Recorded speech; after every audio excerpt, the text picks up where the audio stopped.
A man named Steve breaks into a mine to discover the Orb of Dominance and the Earth Crystal, and he uses them to enter the overworld.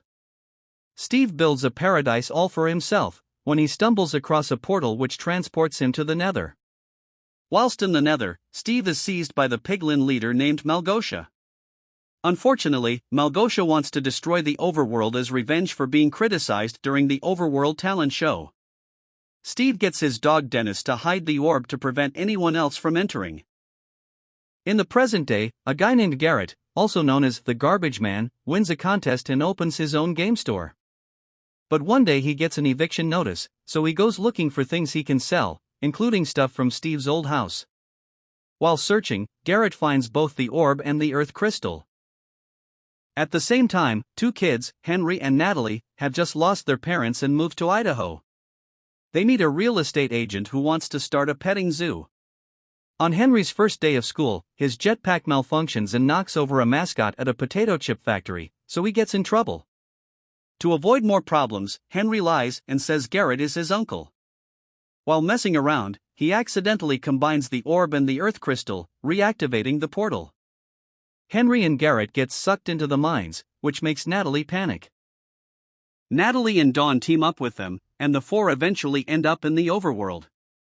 When Malgosha learns that new people have entered, she frees Steve from his prison cell so he can help retrieve the orb.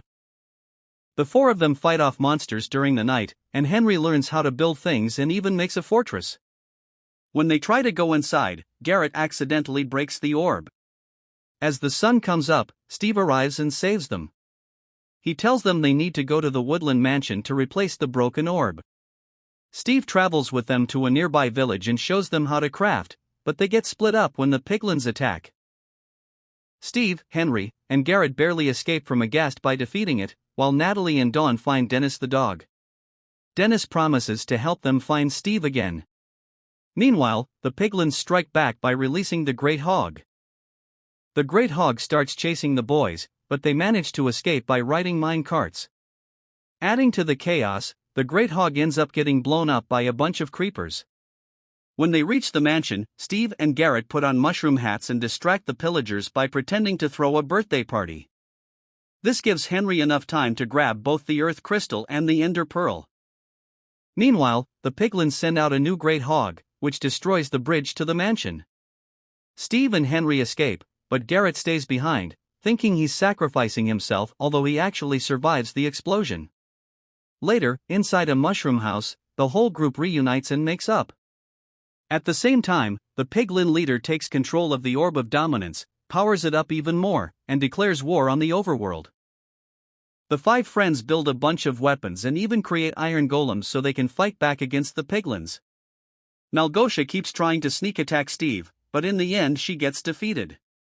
The group finally makes it back to the Earth portal, and Steve gives Dennis back to Dawn. Once they're home on Earth, the five friends become pretty successful.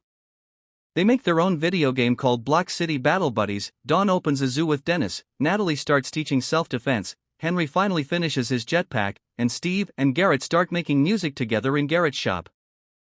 Later, Steve goes back to his old house in the real world to pick up a chest he left in the attic. When he gets there, he meets the new owner of the house, a woman named Alex.